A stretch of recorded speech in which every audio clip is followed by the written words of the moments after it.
Hey everybody, welcome back to this week's game design chat, and hopefully everybody can hear me okay. I'm trying to double check. I'm checking on YouTube and Twitch to make sure it was streaming properly, and it seemed to be giving me some weird feedback. Hey everybody, welcome back to this week's Oops, hold on a second.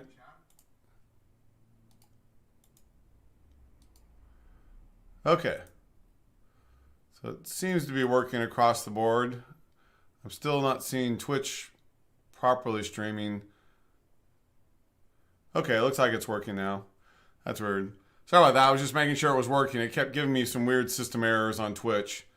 And so just wanted to make sure everything was in line. But it looks like Twitch and Facebook are working fine. So anyways, thanks again, everybody, for joining me this week. I think this is... Gosh, is this my 17th or 18th live stream now? So for those of you that are new here, welcome.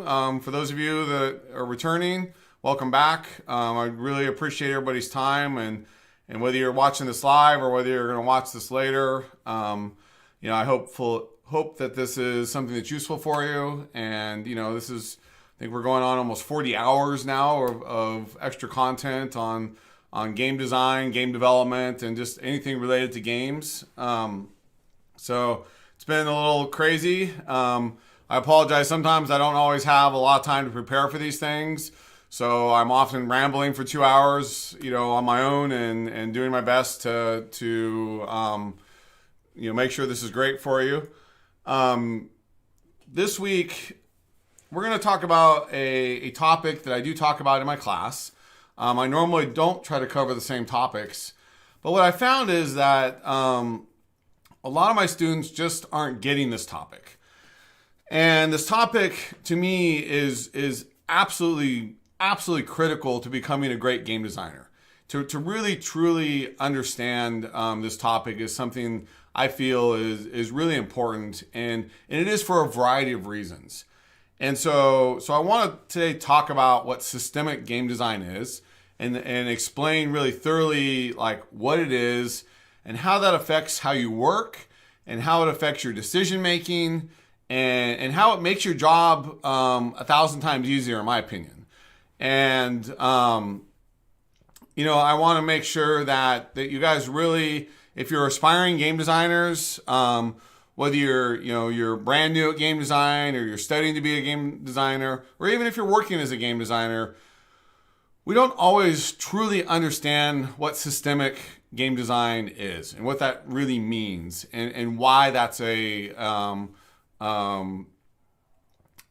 great thing for you to really truly understand. So hi Nordy, nice to see you, and Cassie and Big Glob, welcome back, all of you guys. Great to see you again here. So, and hi Drawn Skull. So today we're going to talk about systemic game design.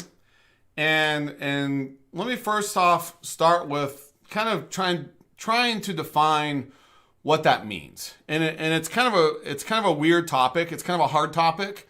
And the reason I'm going to talk in more depth about it is it was interesting last week when I was teaching that a significant number of my students did not understand this topic, even though I felt I covered it very deep in a lot of my classes. And I realized that it's something that it's really easy to not understand in the right way. It's very easy to not really get what this means and why it's so important.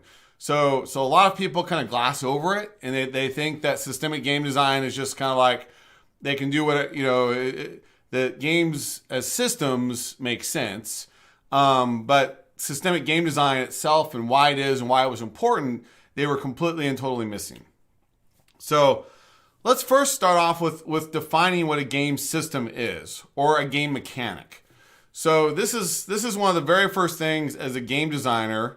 Hey, Rushback. One of the first things, or the first thing you need to understand as a game designer is what a gameplay mechanic is, right? And so we're talking about the what is a game play, what is the second to second thing that you do in a game And what are all those things that you do throughout a game as a player? So a game mechanic can be, the most basic fundamental stuff. It can be I run, or even just in the beginning, like if I have a 3D character action game, right? I can walk. That's a mechanic.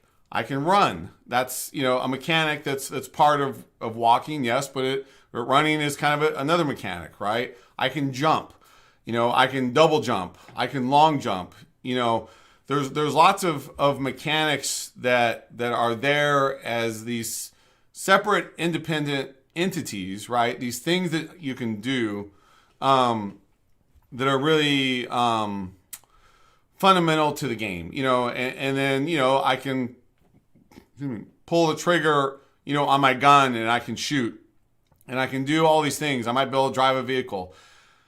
Every game is different, right? The things that you can do in every game are different. But I first want you to understand that a mechanic and a singular thing is that one thing. So when we talk about a game mechanic, we're talking about, that one thing that you can do, right? And a game could be full of dozens, or it could be full of tens of thousands of mechanics. So if you were to design at the most simple level a game that was just like a very, very simple, casual or hyper casual mobile game, right? That game may only have a couple mechanics in it. It may be so simple that there's really only a couple things that you as a player would do. On the far end of the spectrum might be an MMORPG or an open world game where there's literally tens of thousands of mechanics that go into that game. And so, again, that mechanic is a single individual thing. Now, a system, or what I define as a system, are a series of mechanics that work together to do something. And so, I want you to first understand that when we define these things, the definition of what a mechanic is, or the definition of what a system is, or a series of systems are completely and totally arbitrary. These are for you as a game designer to understand and to help you work. And I'll explain and get really detailed into that. But what's important to understand is there's no right or wrongs here. There's nothing that says this system and this mechanic have to be together. These two things are related, and so therefore, I need to put these into the same, I'll call them buckets for now, right? So each system is like a bucket of things that you fill up. They're a bucket of things that you're going to work together to define. And you're doing this first and foremost as a way to organize yourself. And we'll talk about why that's so important here in a second. So the reason that I want you to understand first mechanics and then systems is a slightly bigger subset of combinations of mechanics is that, again, in the end, a game is a series of things that we do, right? i.e. mechanics. And that also combines with story and other things in the game they're not necessarily a mechanic, but they could be themes. They can be art, they can be lots of other stuff, but those mechanics and those systems have to support and work with, and be appropriate to, the IP that you're working on, the storylines, the characters, and all these things, right? They're not necessarily just arbitrarily, chosen. And so, Kushal, I'll try to answer your questions as we're talking about, the basics you need to get into game design. Just so you know, I've done 2 talks already about what game designers are and what they do. So I want you to try to go back and watch those other videos from weeks ago, and those will give you a little bit better understanding of what it needs to be, the basics you need to know to get into game design. I will be covering some really what I think is very, very, very fundamental stuff today about game systems. So this is, I think, one of the most important sets of skills to understand as a game designer. But the job of a game designer is so complicated. It's so big, and there's so many different types of game designers out there and skills out there and stuff that I could spend multiple live streams just on that one topic. So forgive me if you don't or if I don't cover all of that today, because that is really a huge topic. But again, PM me if you have more questions. I'm always happy to answer more questions offline as well. So rushback. So a system, or a system could be, attacking, defending, damaging, anything like that. It could be, riding a horse. It could be, any kind of things.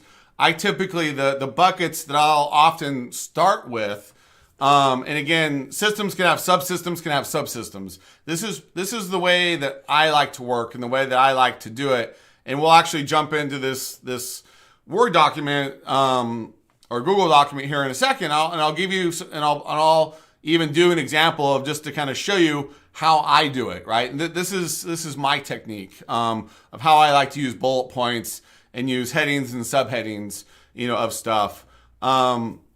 But yes, quite often I start with like movement as a key system. I'll start with combat as a key system. I'll start with like NPCs are a key system. NPCs typically for me are non-combat enemies. And then I'll have enemies as a system. I might have vehicles as a system. Now, to explain that for a second too, if your game has a lot of stuff in a particular area, then I will put that into its own bucket. So if you have a lot of systems around something, that's where I kind of then put it as a subsystem, or its own system. There's not a right or wrong here. This is purely what helps you organize these things, and I'll show you why that's important. Now, let me use the example of vehicles here as an example of where things can get confusing. And this is purely where I will make arbitrary decisions that help me decide how I think about these things. And so for example, with vehicles are movement, or quite often are movement. Now, vehicles could also be combat, right? And so there can be overlying systems where I have the player movement systems, I have the player combat systems, I could have vehicle systems, and then within vehicle systems, I might have vehicles as pure movement and vehicles as combat, meaning the vehicles themselves could have mounted weapons and have weapons on them, like a tank, or a helicopter or something that has, say, guns attached to it or rockets attached to it.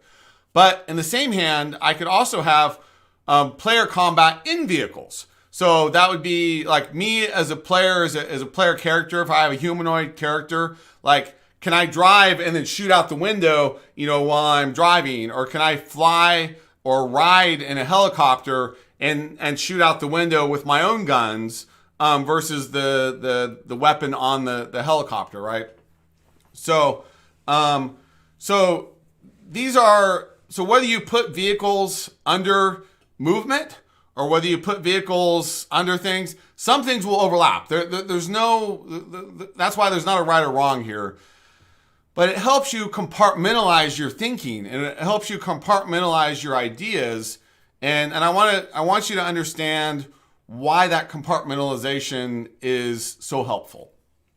So, first of all, when you think about a game system, or when you plan a game system, for me, I personally believe that as a game designer, one of our problems is that we have to be kind of left-brained and right-brained together, meaning we have to be sort of like an engineering side of us, and I'm not talking about the programming technical side of us, but the way that an engineer thinks, right?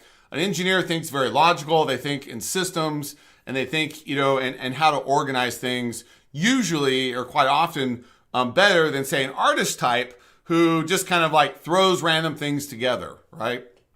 And so this is kind of where sometimes as game designers, our left brains and our right brains confuse each other, because we need to be more organized. We need to be able to think about these things as systems versus just haphazardly designing.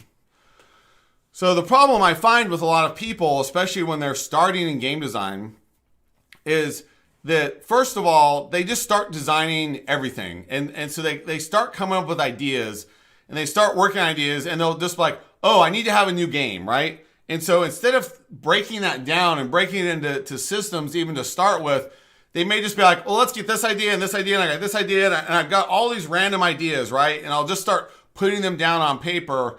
And then suddenly it's like, well, there's my game. I got a bunch of ideas and I threw them together. And it's like, yes and no, right? Like you didn't think through what was really needed in that game. You didn't really understand what was missing. And so then what happens is you miss a lot of features. You skip things and then you make mistakes, right? And so then when somebody actually goes to implement that, they're like, I don't know how to implement it because things were missing. And so part of the reason for doing this is to make sure that you're thorough, right? And as a game designer, depending on the size and scale of your team, you need to make sure that you're designing everything. Now, that does not mean you need to design everything from day one, but you need to design everything at some time in some place. And so what I like to do theoretically with these systems is when I'm designing them, I first start at kind of a mile-high level, right? What's a general important systems in the game, right? And I will design all of them at this, kind of mile-high level. And then I'll do another pass, and then that's at like 100,000 foot level, right? And I'll do another pass, and that's at 10,000 foot. So I don't dive deep into one system. Like I don't look at even combat or something like that and try to design all of my combat system thoroughly before I jump to the next thing, right? It's about slowly refining everything and making sure that it all fits together in these cohesive systems that work together. And let me explain why that's so important.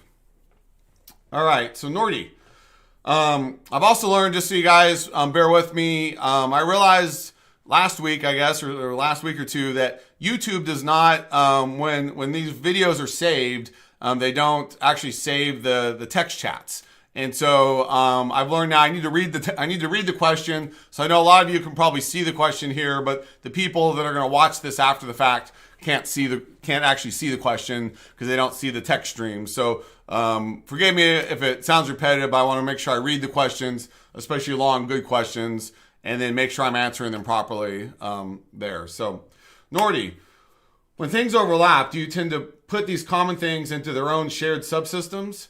Do you tend to do more bigger core systems or spread systems into smaller clusters? Yes. So it's an impossible question to answer. I do both. And sometimes I will start with things all like in their own buckets, in their own systems. And then as they get too big, I'll break them apart.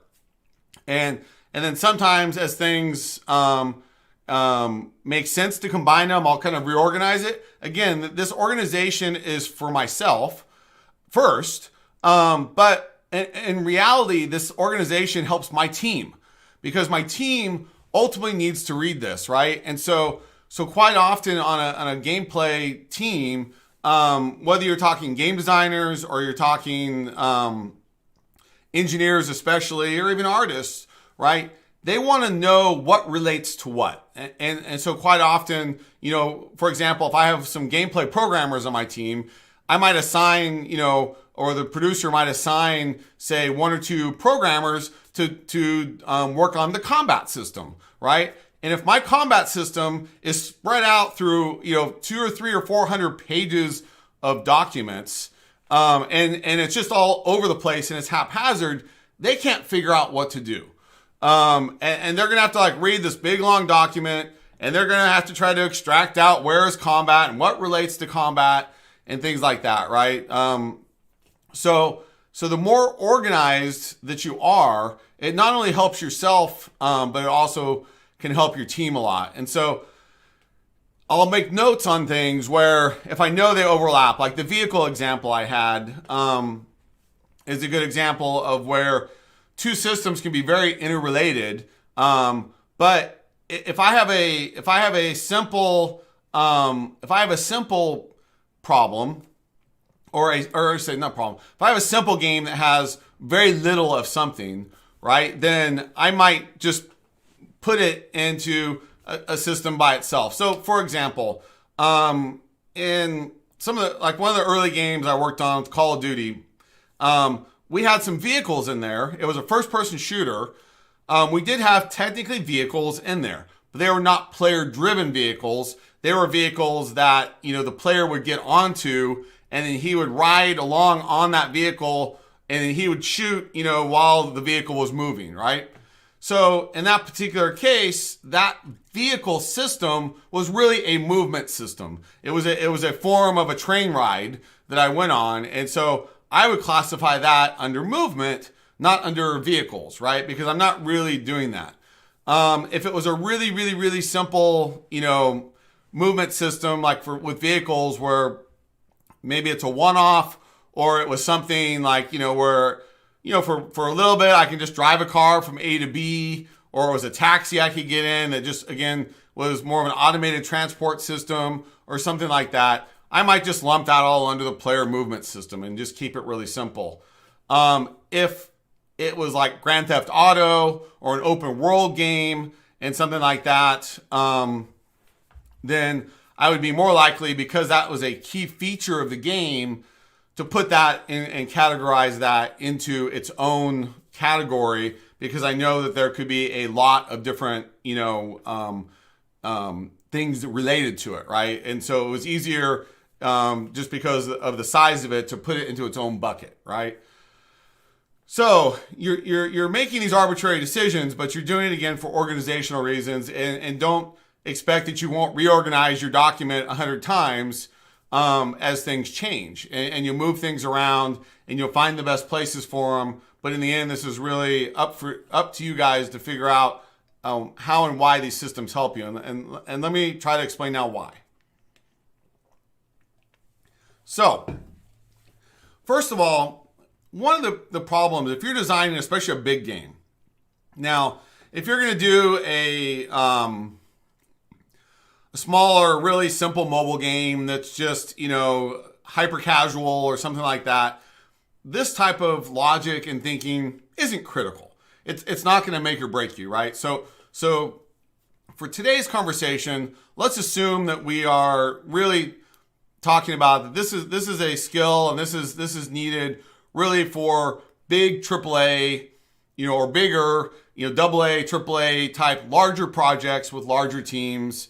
And stuff like that, right? So the bigger the team, the bigger the project, the more complicated the game, the more complicated the project, the more critical this skill is, right? So I don't want to make you think that you absolutely have to do this even on the most simple games, but I still think it helps, and I still think it's worth understanding, even if you're doing a really simple indie casual game or something. That this is still important for you to understand. So if you think about an analogy of a puzzle, right? So think about maybe some of you still put puzzles together, and I'm talking about like traditional, I buy a box, full of cardboard pieces, right? A puzzle being a 2D, flat thing that has lots of little small pieces in it, right? Now, you could buy a puzzle for kids, and that puzzle could have 100 pieces in it or 50 pieces in it. And it's really simple, right? And that would be like, the complexity of designing I'm oversimplifying here. But a simple kids puzzle is going to be a little easier to put together than if I go out and buy like a 10,000 piece puzzle, right? But if you buy a traditional 10,000 piece puzzle, there's a lot of pieces there to it. But you have to understand like where to start, right? So a traditional big AAA game is kind of like buying one of these 10,000 piece puzzles, right? And the problem with a game designer is knowing where to start and how to get started, right? And so just like if you open up a big 10,000 piece puzzle, how do you do that? Like where do you start, right? And so So the first thing, that at least I do, and I'm sure most puzzle people do, is you look for the corners, right? And you find the 4 corners. And there's going to be a square edge on most typical puzzles. And then most puzzles have a picture on them. So let's just, for today's argument, say we're doing a very simple, it's 10,000 pieces, but it's simple. It's a surrealistic painting with lots of big colors of different color swatches, across it. So we sort of know that there are these areas that are all kind of similar color. So in that case, while there's a lot of pieces, we would go find all the edges and we might put all the edges together, right? And that creates our box. And that's the box we have to work in. And the same as with game design, one of the first things we have to do is figure out what's our box, what's our restrictions, what are those things that we have to work in technically. That might be, the target platforms we're working on, all these other things, even the IP limitations, whatever. There's a lot of stuff that constrains us, and that's what our initial edge pieces are, right? But if we just try to randomly put that together, so if we took those 10,000 pieces now, or whatever's left that didn't go around the edges, and we just started to kind of randomly put those in place, and we didn't think about the colors, how do you do that? How do you even put that together, right? It would take you forever. In fact, just as a side note, there was actually, I discovered these masterclass puzzles, I think they call them. And masterclass puzzles, if you've never heard of them, are all white. All the pieces are roughly the same shape and roughly the same size, and they have no edges. And so if your game design is like that, if your game design is just a bunch of stuff that you've got to just slowly try to figure out where these all go, and you have no clues and no hints, that is not going to be fun, right? That is going to take you a really, really, really, really long time to put together one of those white master class puzzles. And I don't even know how you would even start, let alone who could even figure out how to do that, right? It's like putting things together randomly and just kind of hoping they'll work, right?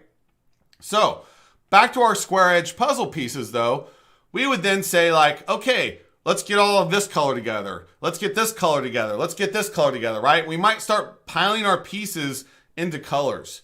So to me, those colored pieces are each a system, right? Each of those is a bucket, as I call them.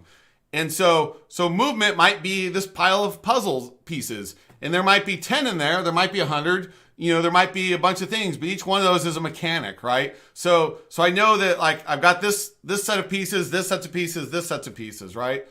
And so now I kind of know where I can begin working from when I have those things together.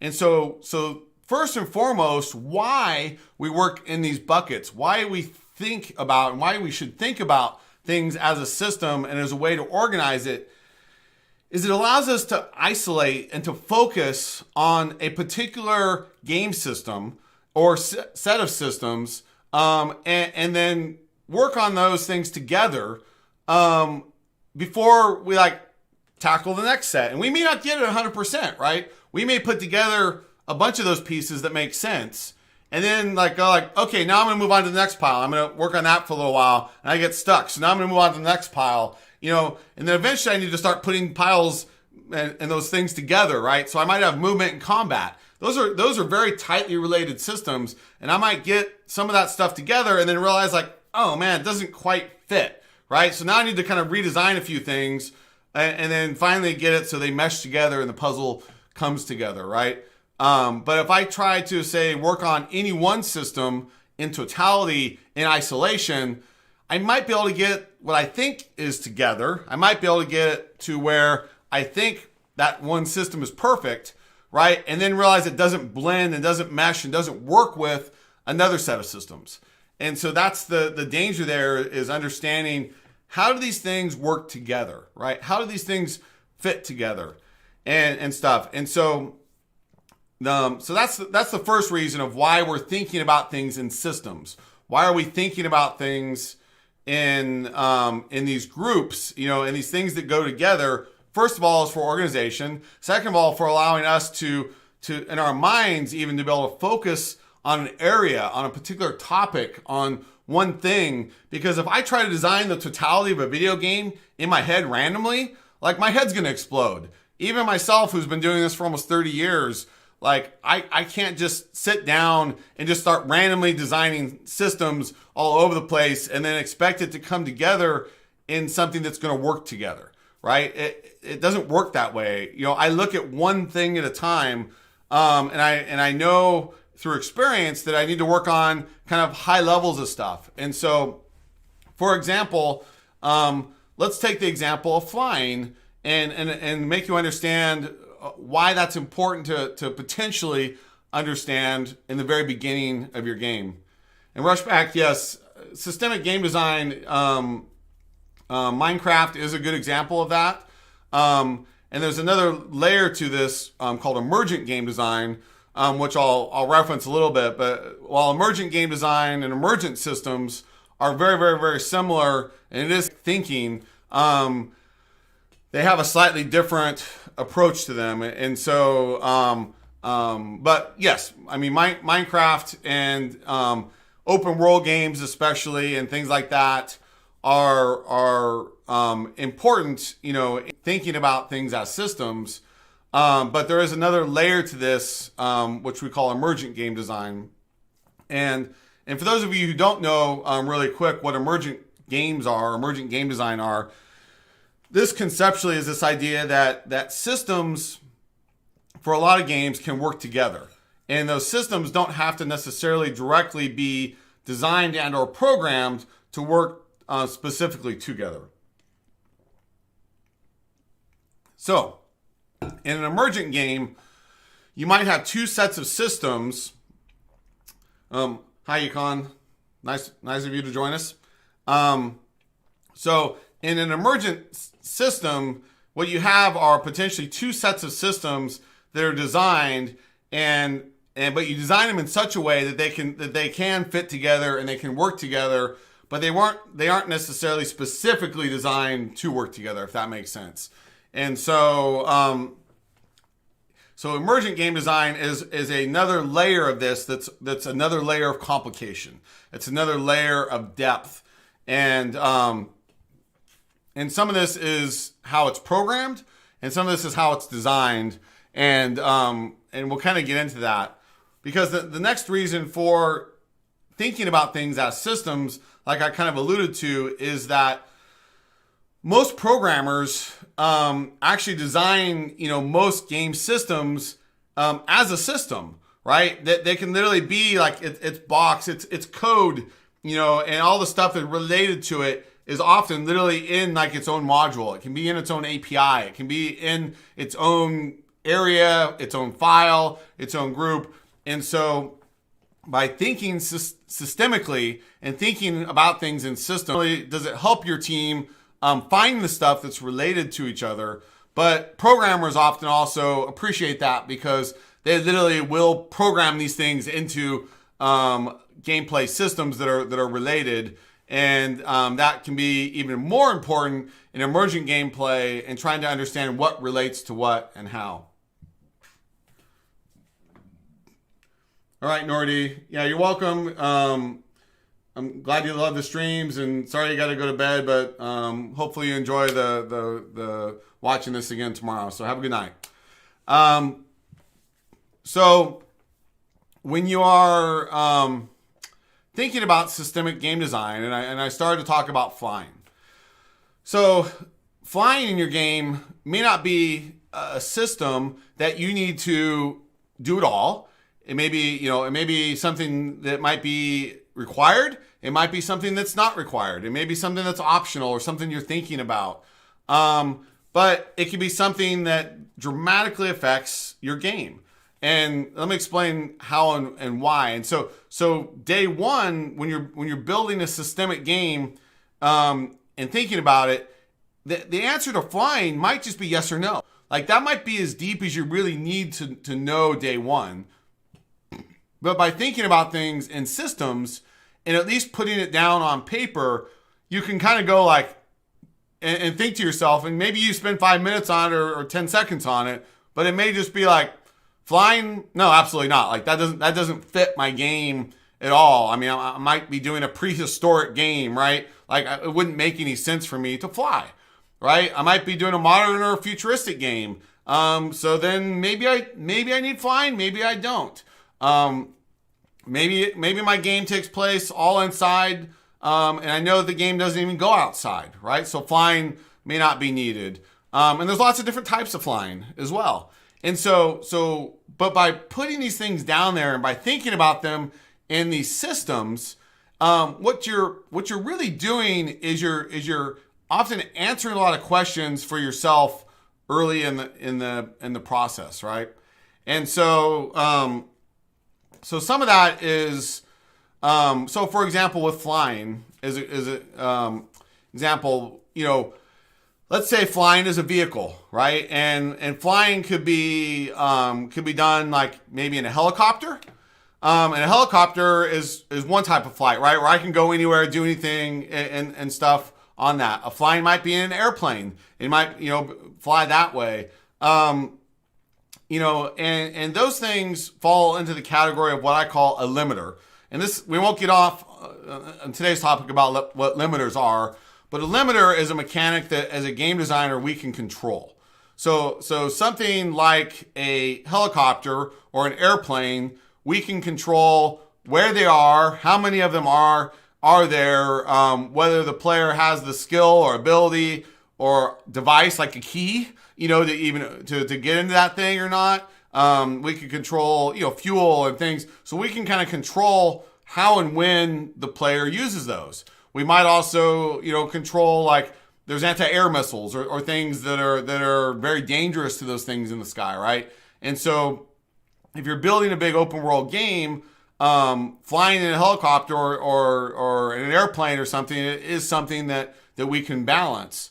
But you also have to know from a level design perspective that, a human that walks at X number of meters per second can cover so much terrain so quick, in so much time, right? But if I now can fly or I can drive really fast or I can fly in an airplane really, really fast, the amount and the size of the terrain suddenly might be 10x or 100x what I would have to cover if I can walk and fly, right? And so that's a question you need to answer pretty quickly to know whether that's something that you want in your game or not, because that will have a dramatic effect on your level designs and just on your game in general, right? And you might have a whole different set of technology. Like if you think about a flight simulator game and think about how far you fly in physical miles on a flight simulator, right? The technology, and because you're up so high, right, and you can see so far, the technology needed to render a good looking landscape, from 10,000 feet up when you're flying in an airplane is totally different technology than what you need when you're running around on the ground. And to combine those two together and to make both of those look good together is really almost impossibly hard. And so that's a question that you need to answer very early in your design. Otherwise, you could make bad, not only design choices, but really bad technology choices that could affect your entire project in a very significant way. So that's something that you need to be aware of, and that you're choosing those options, right? But also, flying can be part of like your human, your player character. Now take the example of like me being Superman, right? And Superman, part of that IP, part of that brand, and I actually worked on a Superman game for a little bit.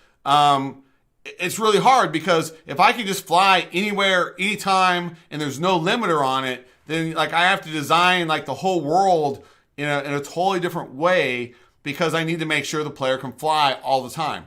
And so I may not need to design the entire flight system or all of the stuff related to flying day one. I may not even design that for the first couple months. But knowing whether I have flight or flying in the game very early in the game can be really important. Likewise, I've had recently some students that were designing some game ideas that were more borderline like interactive stories. They were really into wanting to make something that was more of an interactive story. and really sure whether that was going to be, an actual game per se. They were, vacillating. There's nothing wrong with that, but they didn't know, after several months of design work, whether, the game had combat or not. And it's kind of like, and so they had gone and written they wrote this really, really, really long story, but they had not answered the simple question of, is there combat, yes or no? And so that was a perfect example of like choosing that one answer. Like if you have combat or not, like dramatically can change your game design, like your overall game design. And that is going to affect your story. So how can you go write and finish a story when you don't even know what your really like super core game mechanics are or not, right? And so there's that thing where you take a risk that you dive too deep into one particular mechanic or one area like story. And I've seen this happen over and over.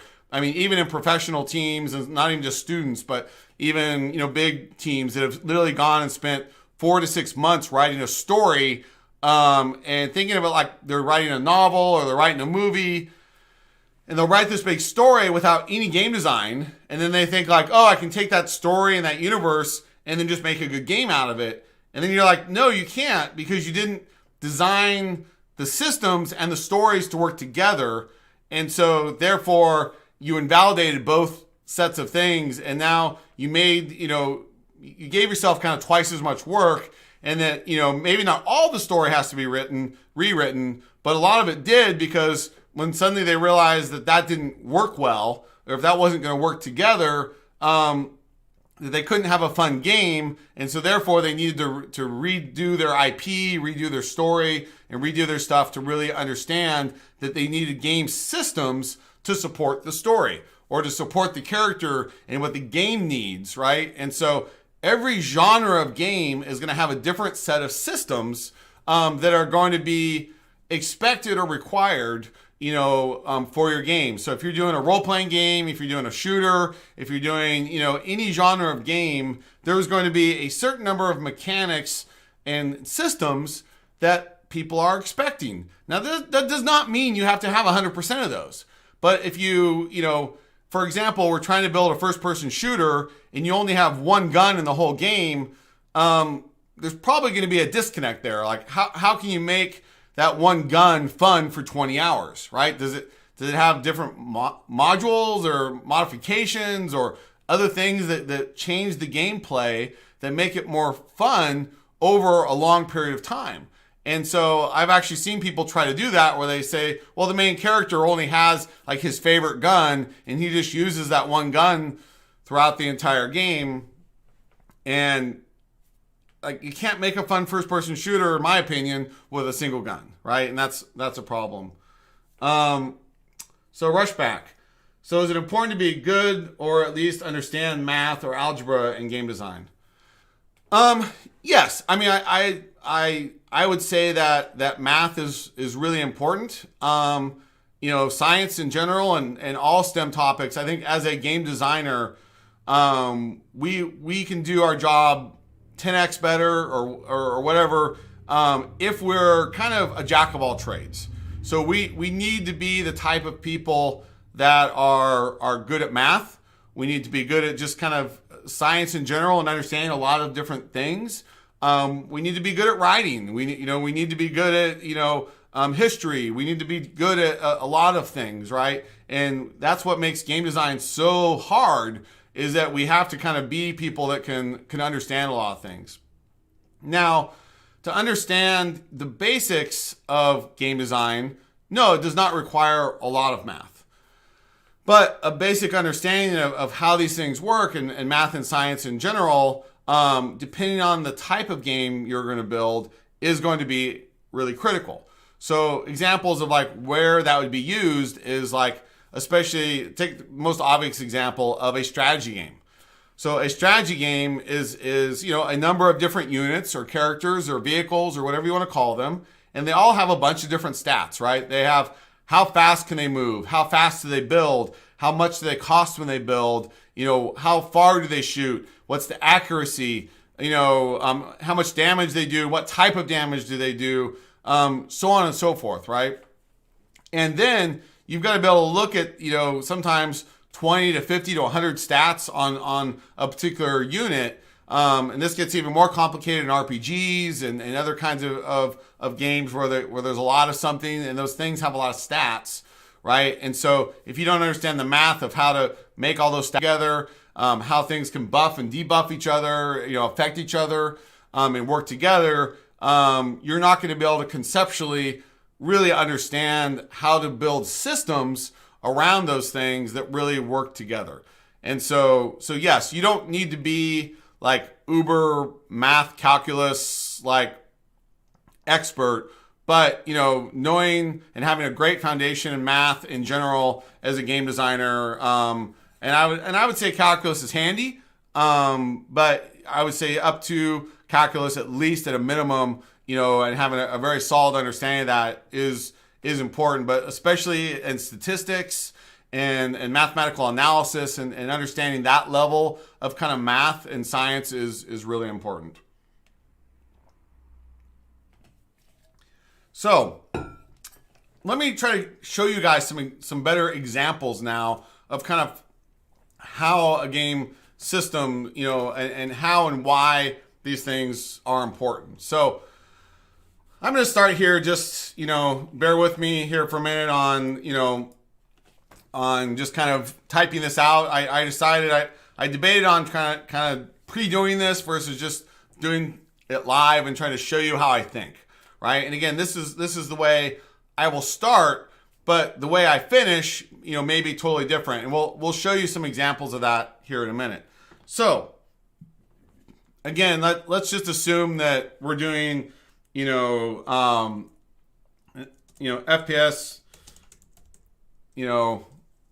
I'll say, action adventure game, right?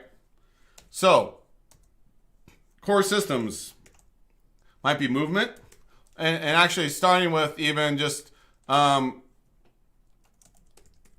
player character himself. So there may be systems related to just the player character that are not necessarily related to movement. Now, one of the reasons that I work in bullet points and why I like bullet points so much is I might come here and say like, well, okay, the player character might have movement, so let's put that under, under the player character.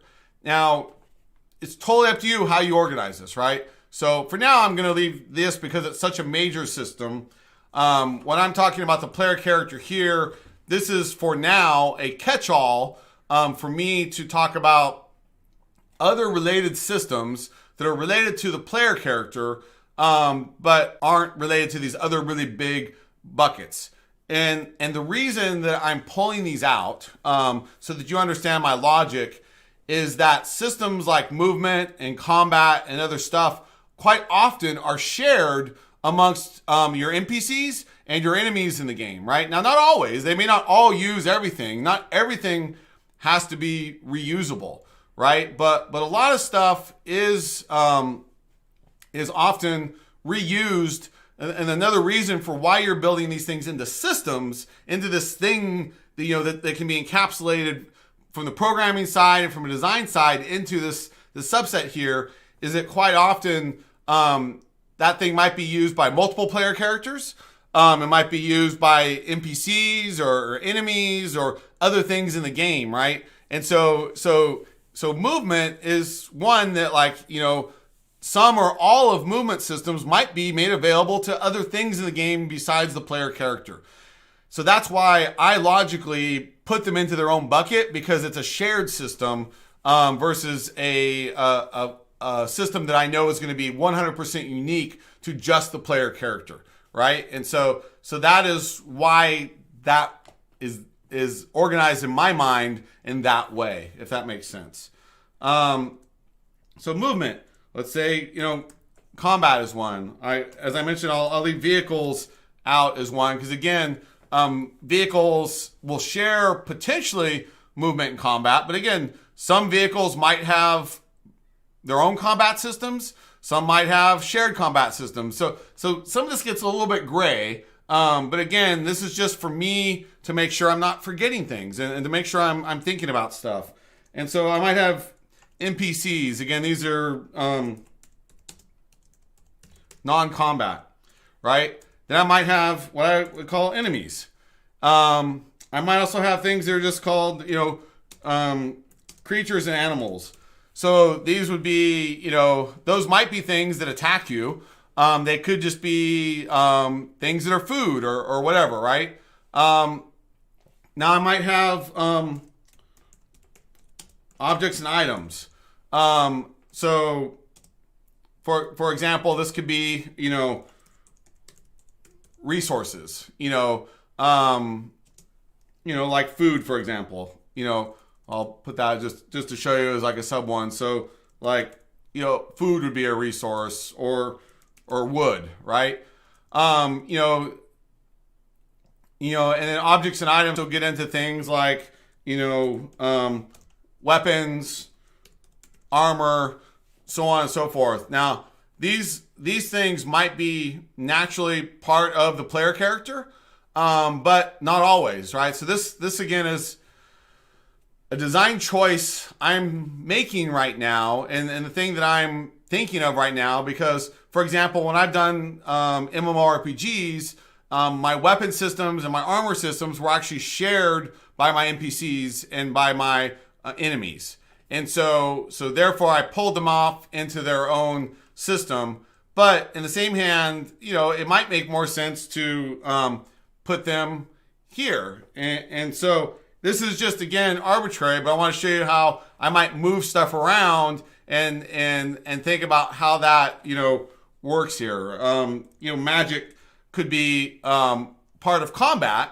However, like a series of magic could also be really like its own thing, depending on if you're doing like a fantasy stuff. So I might want magic to be like there, right? I might want magic to have its own set of systems, because magic may not be just about combat. Magic might be healing, might be other types of things as well, right? Now, I could also say, having, like skills and abilities, and again, now I might put magic and decide magic goes under that. So again, there's no right or wrong answers here. The important thing for you to know or to understand is, again, how are you thinking about these things? How are you organizing these things? And so part of what I'm doing here is trying to show you that sometimes, or I'd say, quite often, people get stuck. And so then they get stuck on an idea and they don't know how to move forward, because they're trying to like randomly, again, pick out things. They're trying to randomly just kind of go like, well, what is this game going to need? I don't know. For example, I had a student just this last week or last couple weeks. They've been struggling with they're designing a stealth game. So this would be an example of, like, because it was a stealth game. So stealth mechanics would be, in my particular case, in this case, for doing a stealth game, might be its own category, because it's important and it's big, and it's part of what that game is. But in the same hand, you might also kind of say like, well, stealth mechanics is here because it's like some skills and abilities, and maybe I just have a little bit of it, right? But stealth mechanics also are part of combat and part of movement, right? And so this is, again, where I'm making arbitrary choices of how to organize things together. And again, I may move things around 100 times. But when I'm doing like stealth mechanics, now I might have like, stealth movement.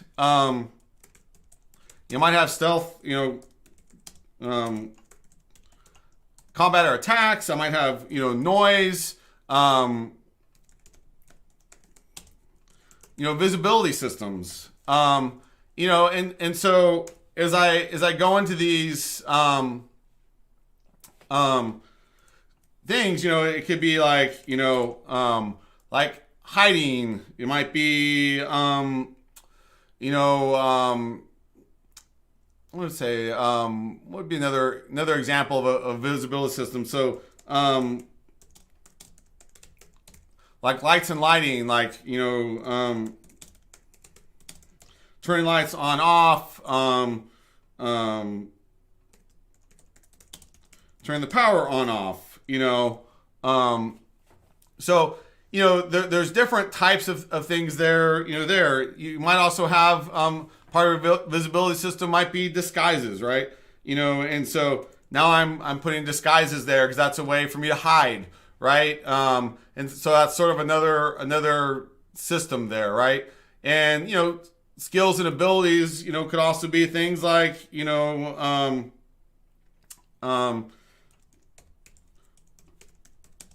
conversation systems, right? So you guys hopefully get an idea for like how, again, in my head, I am organizing these things into these groups, right? And each one of these things is a system, which is a set of mechanics. And I may not necessarily know, I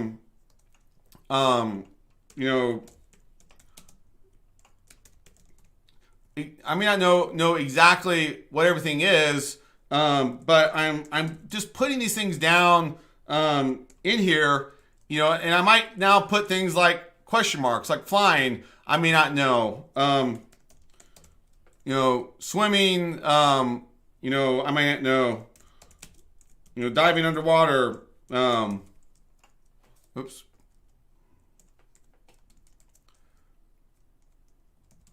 Could be scuba or whatever, right?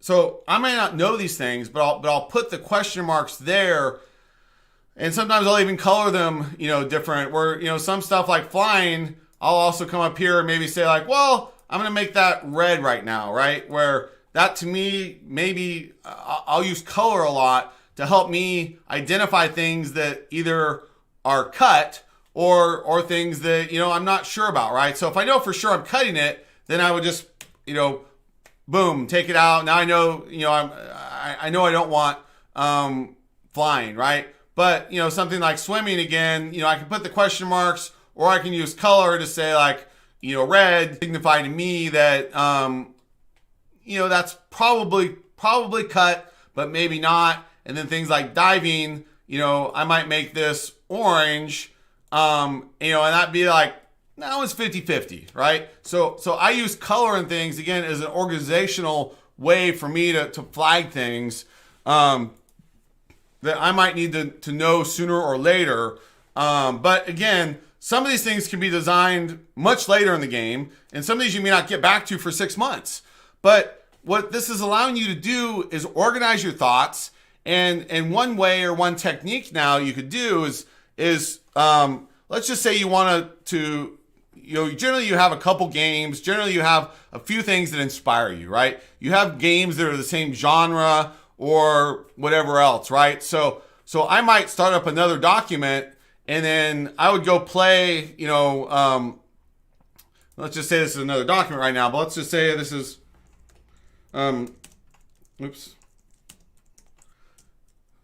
Horizon Zero Dawn. So for those of you that know Horizon Zero Dawn, really great game for Sony, and it's a game I really like a lot. So I will literally be thinking about these types of systems, and stuff, and I'll just start playing a game, and then I'll go in here and start bullet pointing, and kind of just every time I come across something, I pause the game, and I'll walk, and then jump, collect items, shoot a bow, aim a bow, whatever. And so I just start taking notes, and I'll play through that game, play through that genre, and just any time that I can do something, right, I write it down, and now these are all ideas for mechanics that ultimately could potentially go up into my list. Right? These are things that might define. Now, again, it doesn't mean that I have to have a bow, right? It doesn't mean that I need a bow in my game. I could be futuristic. I could be whatever and be using lasers and flamethrowers or whatever that is. But it's at least, what this really is now is, weapons and knowing, stuff that's again categorized there, right? So by playing another game, playing games that are similar, it helps you kind of define those things that you might need, right? And especially note like the things that you really like, so I might, put some stars next to something to remind myself, like, that was a really cool feature. Like, that was something I really like and I really want, right? And so, so using this as a brainstorming tool and using this technique for systemic design is allowing you to organize your thoughts.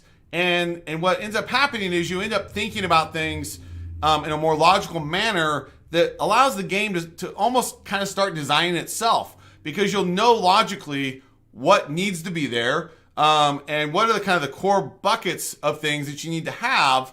And so instead of just getting stuck and just, and you're waiting forever to get like the next idea, like when you start thinking about things as systems, as soon as you get stuck, just move to the next thing and then move to the next thing, right? And then come back to stuff you're stuck on later, because sometimes and quite often those questions answer themselves, because you may not know whether you want vehicles, for example, right? And you're on the fence and you're thinking about vehicles, and then as you start designing the rest of the game, suddenly you're like, no, I gotta have a vehicle. Like, I gotta have vehicles. Now I know why, right? Now I understand what I'm gonna do with those vehicles, like when I'm designing the levels or things like that, right?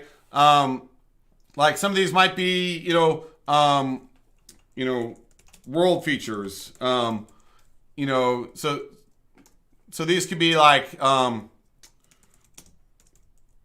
world hazards, right? Things that damage you if you touch them in the world, things like that, right? Like, what does the world itself have in there that that you need, right? Now, creatures and animals could be a subset of that, right?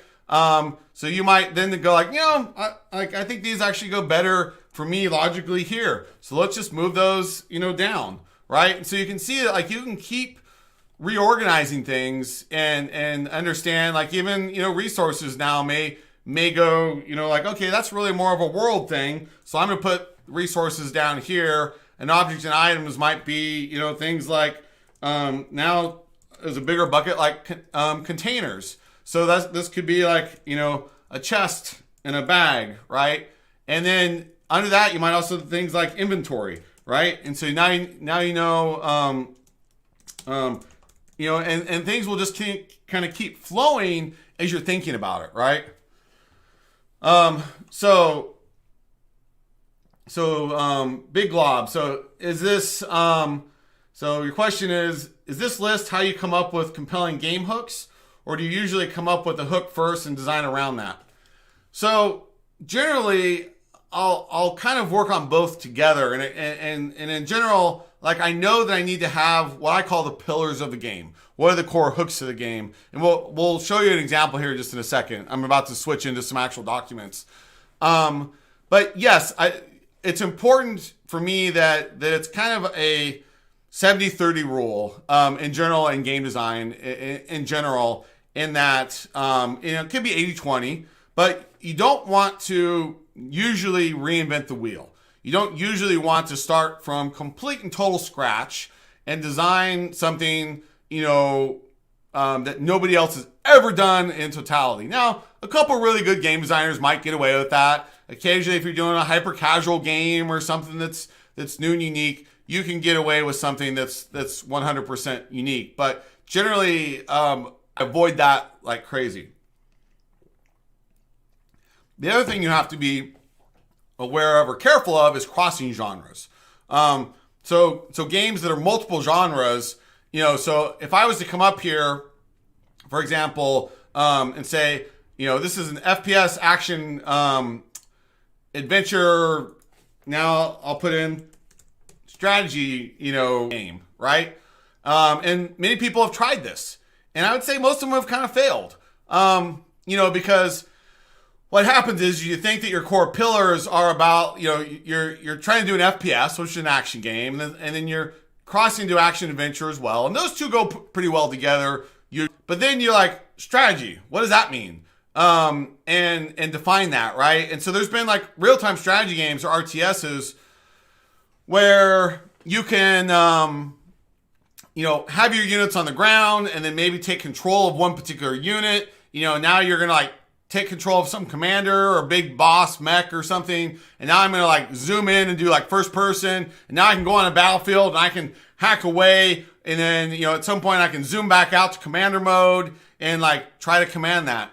The problem is when you start crossing genres, I think that's like the core pillars of your game, is that ultimately you think that you're gonna make a game appeal to like action fans and strategy fans, and so you think both these are these huge buckets, these bubbles of fans, right? And you think that by combining them that you're going to double the size of your audience. But really what ends up happening is you get this little small subset of the people that like action and strategy, and those often don't go together. And so just keep in mind when you're defining the new things for your game or the pillars for your game, which this process is part of, that in general, you want to stick to understanding what and who your audience is.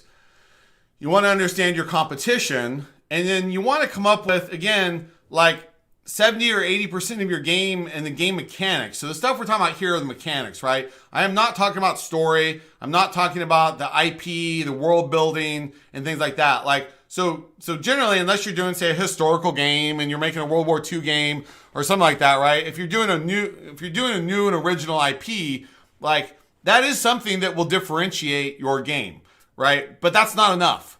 And I've talked to millions of people and designers over the years that just think that they can take the exact same game mechanics from one game and put it to another game and just change the story and the characters, and that's enough. And I personally don't believe so. I think there needs to be at least, 1 to 3 minimum new and original gameplay features that are unique to your game, right? Now, so those are often what we call the hooks or the pillars, of the game, of what makes it core and what makes it unique. And so I might have initially an idea for those core hooks. So sometimes your game idea comes from the fact that like you're playing something or you see something or you just wake up in the middle of the night with a random idea and you're like, I want to build my game around that, right? And so, let's just say that, it might be something like, like vehicles, for example, like, I have some idea that I want to do, submarines and something around submarines. I have some random idea around that. So I might start with this. This may be one of my very first ideas. And so, I may come in here and bold this and make it blue to remind myself that this is a core pillar for something that's important to me for now. Now, it doesn't mean you can't change. It doesn't mean that you might not change the pillars once you flesh out why that thing is there and why it's important to you and how that mechanic works and how it's going to work with everything else, so on and so forth. But to start with, yes, you need to have some pillars in here, and you need to call those out specifically, and then make sure that everything else is kind of reinforcing those. So that's how and where I would typically put my pillars. And again, I may start with knowing one of those. I may start with 2 or 3 or 4 of those. But sometimes you don't know exactly what it is until you kind of get into it. So if you try to, from minute 1, come up with every one of your pillars first, you may get stuck, right? And so this process can help you in your own mind work through what's really important, what is really fun, what's unique, what's cool. And so I would put those things in here as I'm doing them when I know them, right? So start with what you know, and then again, work out things later. But again, I'll caution you that if you find yourself having 5 or 10 or 20 of these blue things, or whatever color you put them as core unique features, you might have too much. You might have too much risk. You might have, too many things there. So do be careful there and use this as a way to identify things that are high risk, right? And that could be also just another thing that's unique, for you. And by risky, that could be that it's a technology that your team, your company currently doesn't have. And so it might be risky because you've got to program that technology. You might need like server back-end stuff, right? Where it's like you guys have never done an online multiplayer MMORPG.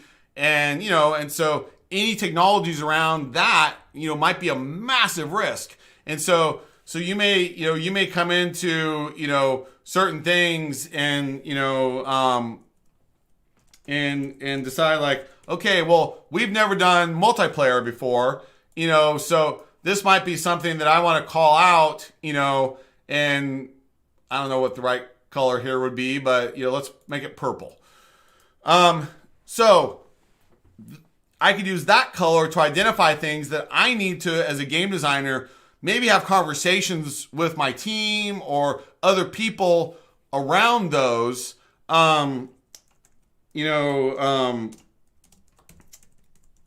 related to that thing, because I may not know exactly what that thing is, right?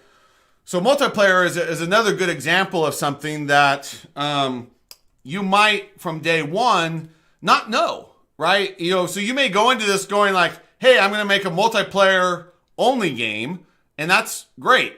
And you might go into this thinking I'm making a single player only game, and that's great.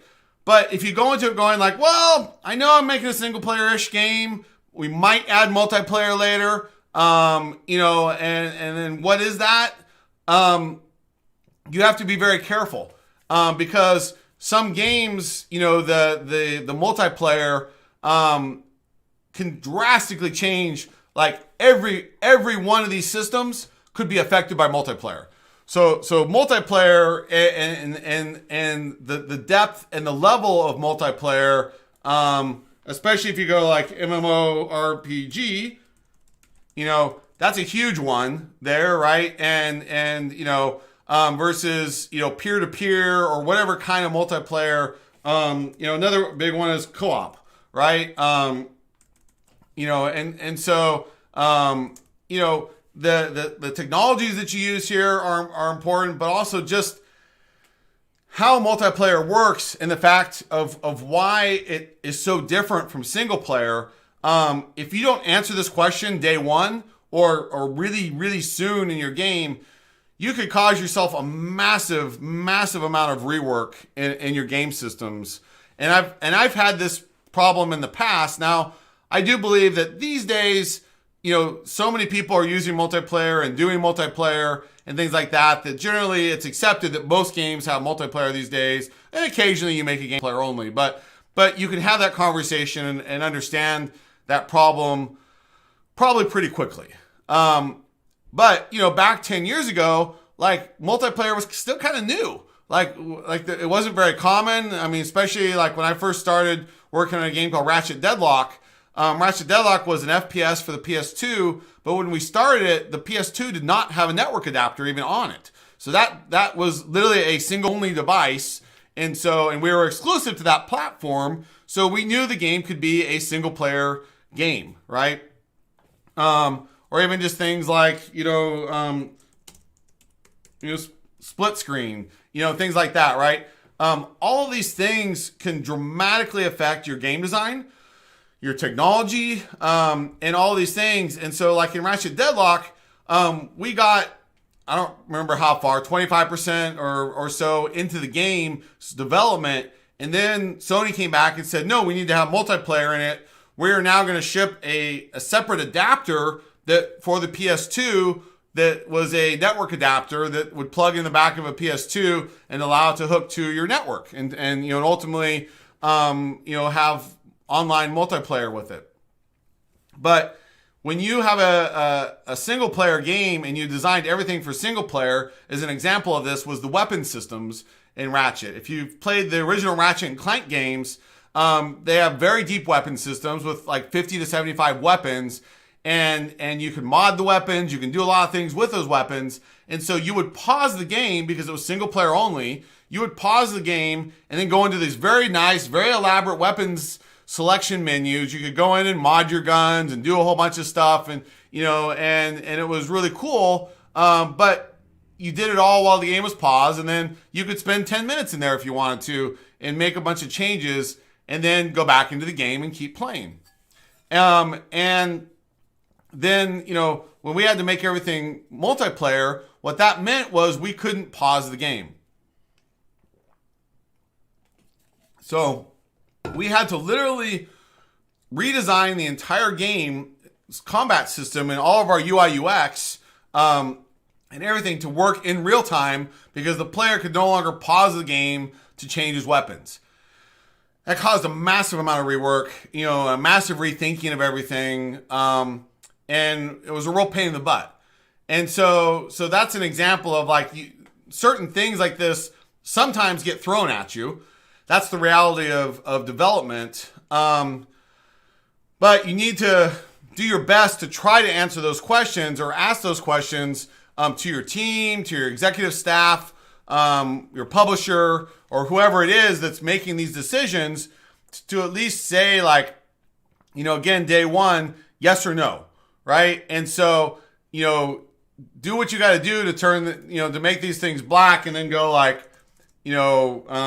okay, now I know that okay, split screen is out, is out. So now we're going to do that. It's not MMORPG, so we're taking that out, but they do want co-op, right? So now at least I know that I have a co-op game, and I might know that it's, 4-player, right? And so again, I don't have to go design the entire co-op system right now, but just by knowing, in this bucket list that I have multiplayer and I have co-op, I can now make better, intelligent decisions up here about that. And so for example, where I have the player character, now this might be characters, right? And so now, or there could be, so that might mean that in this case, the player can control multiple characters.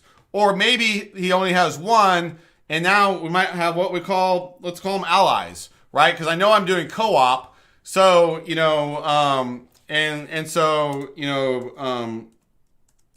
so I know that I want a 4-player game, right? And so there might be, or really, actually, this could be player characters, and these systems might be similar or shared or whatever, but, I know that, for example, in some co-op games, I need 4 characters on screen all the time. And so any number of those could be 4 human characters, or it could be, 1 human and 3 AI characters, whatever. So depending on how you're designing it, at least it's making you think about that kind of stuff day one, right? It's making you think about oh, okay, yeah, I need the player character or multiple characters. I need at least, there. And then you might have things like character classes, right? And those would be things that, that you're adding in there because, you know that you need different types of characters. You don't want 4 of the exact same character, even if the art's different.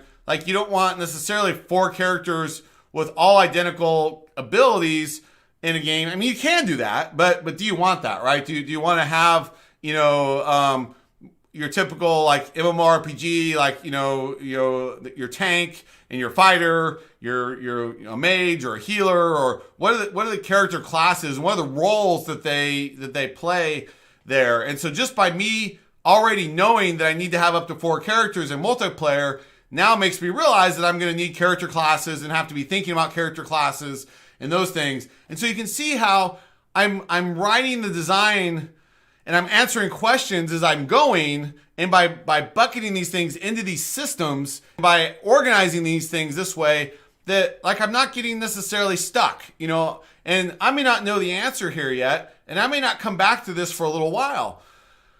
But, at least I'm answering important questions and things that I know I'm going to get stuck on, right from the start. Now, if you're new to design, you may not know all of these things right away.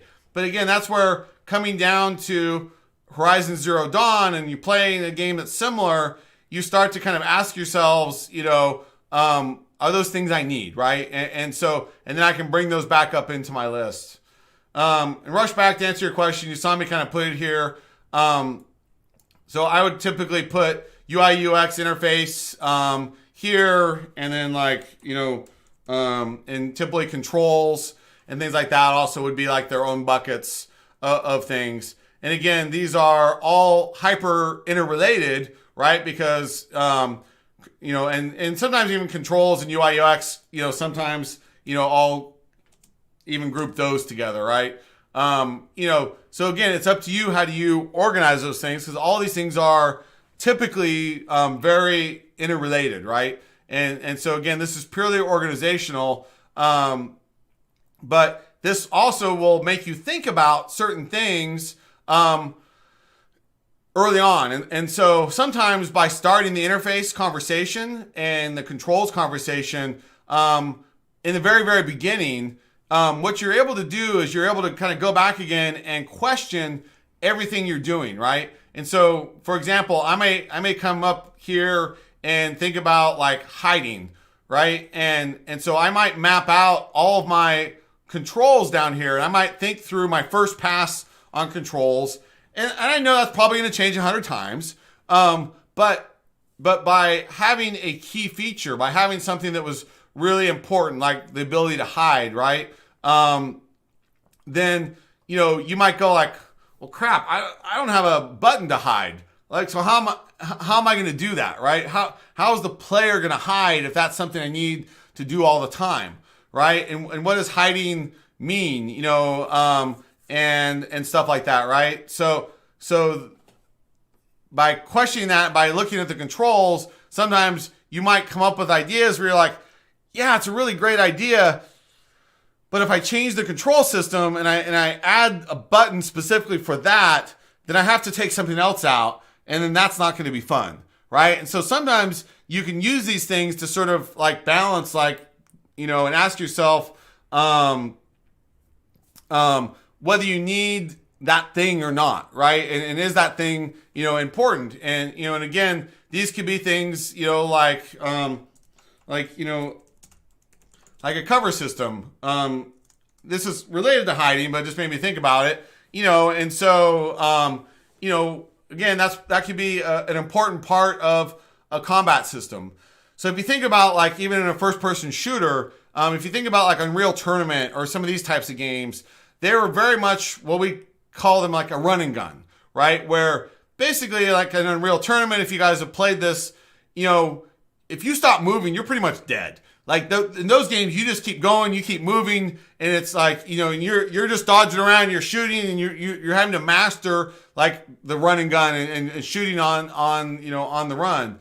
But if you go play Rainbow Six, or you go play, certain other games that are high cover systems, right? Then, there's the, you might have things like, take cover ability, but you also might have, and this is again where it gets arbitrary, so cover objects, right? So now cover objects, are things that I'm taking cover behind, but, does this thing go under cover objects, or is this thing under objects down here? And do I put,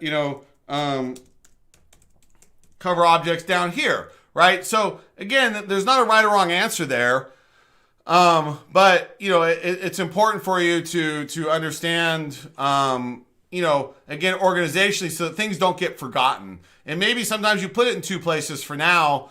And then you might even, come down here and say, and then also something else you can kind of do is also, link and embed things as well. And so I might actually,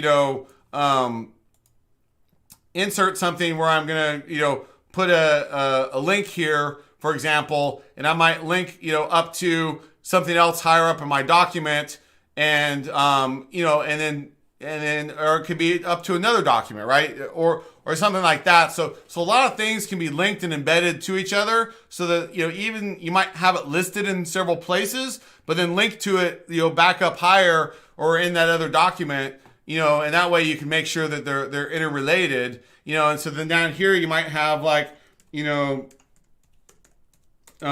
destructible cover objects, right?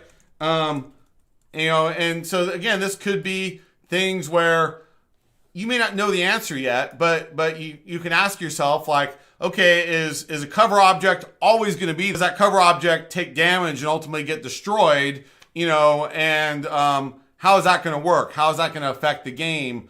And then as you get more into like say level design, your level designers, can now also understand that they need to have cover objects, right? So how they build their level, these questions are critical to them because they're like, okay, well, if I have this big room and I have a bunch of enemies over here, for example, and I put a whole bunch of cover right in front of these enemies, well, these enemies are like really safe, right? And now if there's a big open field and the player's, on this very far side way over here, and he's got to cross 100 meters in the open with no cover, and you got a dozen enemies sitting behind all these cover objects, like the player's dead. Like he's not going to get through that unless I now have another thing, right? So maybe now I realize like, oh, maybe I need, invisibility, right?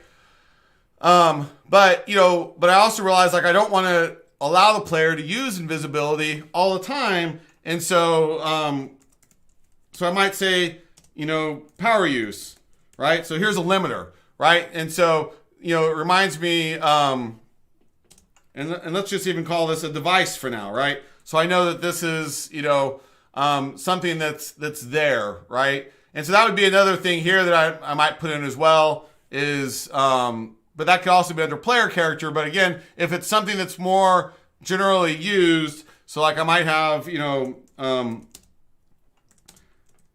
items and devices, right? And so, so that's where, again, you could have some of these things related. But again, by keeping them in an area that makes me understand how these things work together, right? If invisibility, gets put under here,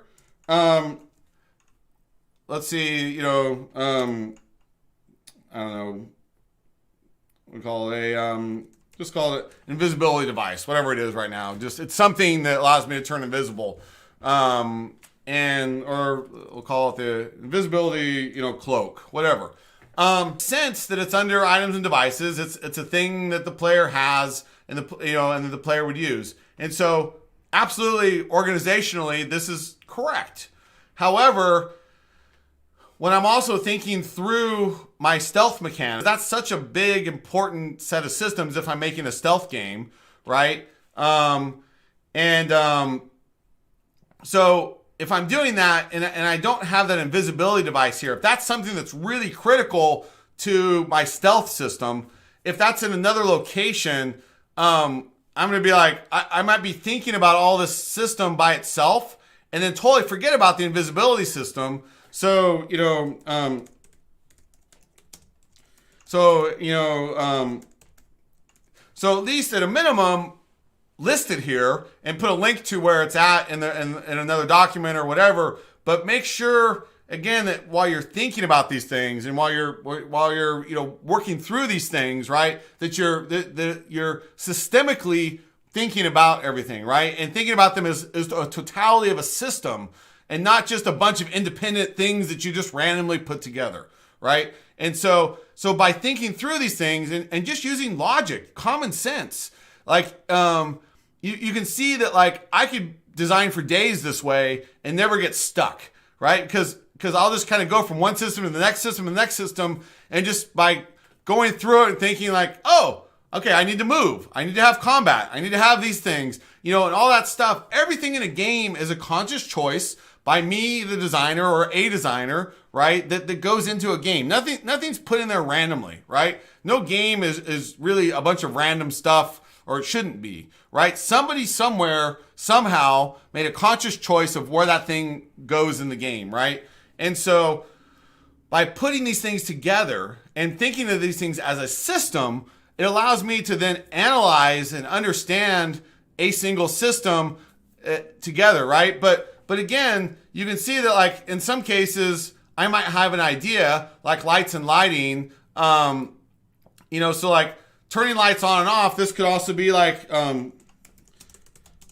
shoot them out, right? And I might have ideas and I might have random things that I'm putting in there. So part of this also, what's good about this is as you work on certain systems, you might get an idea for something else, right? Now, you don't want to forget that. You don't want to lose those things. And so so then like I could at least put a note in here and say like, oh, yeah, you're right. Like I was playing a game and I saw that feature, or like I just had a random brain, fart or something that I would need, right? And then